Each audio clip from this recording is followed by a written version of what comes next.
Dozens of former Republican and Democratic officials are joining together to form a new third party in the hopes of reaching Americans they say are disenchanted by the country's dominant two-party system.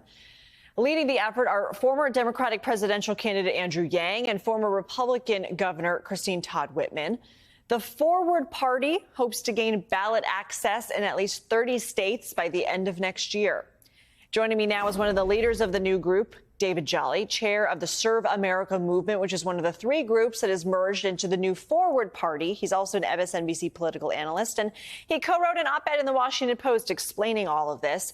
So, David, help me understand here, because we got a lot of different parties. We've got a lot of disenchanted former Republicans and even people who have left the Democratic Party, like Andrew Yang, who said they wanted something different. So who's comprised of this? What do you guys stand for? Yeah, Lindsay, and thank you for the introduction. I did lead one of the legacy organizations that merged into Forward. I do not have an official role with Forward, but let me present to you what has been done through that merger that is new on the political stage and history has never witnessed, which is the emergence of a coalition of left, right, and middle, of ideologically diverse political actors, voters, state leaders, community leaders who have realized, you know what, we can build a big enough tent that celebrates independent thought and ideological diversity. There is not a political party today that celebrates independent thought, major party or minor party. So this is different than anything that has been done.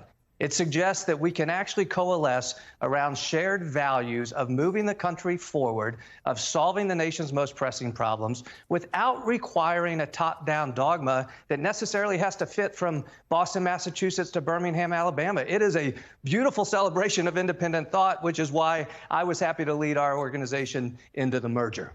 So what exactly does this mean? Are we going to see a presidential candidate in 2024 from this third party?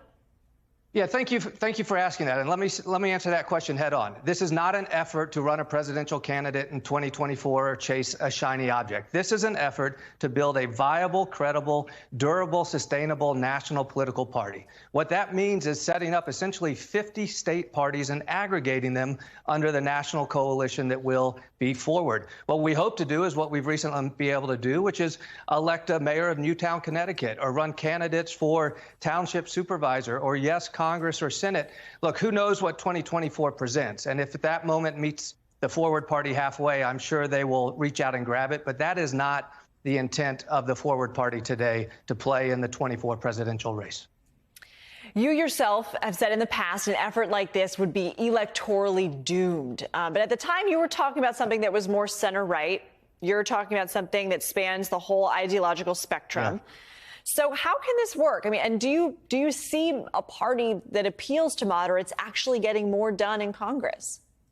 Yeah, thank you for bringing that up. I wrote a column about a year ago when an effort was launched to build a center-right party, and I said, the lessons of history teach us that to demand Americans coalesce around a specific ideology will fail. And so what has been engineered at the Forward Party is something that's big enough to bring progressives, moderates, and conservatives together. And the basic premise is, look, if we fundamentally agree as Americans, which I believe we do, in economic opportunity, personal liberty, defense of democracy, then let's exercise innovative, optimistic, independent thought and realize that the major parties and the minor parties, all of them, are starting at a point of saying we must subscribe to a specific ideology. I think that's looking backwards, not forward. It's why I was happy to move our organization into this new effort. It is a game changer in modern political thought.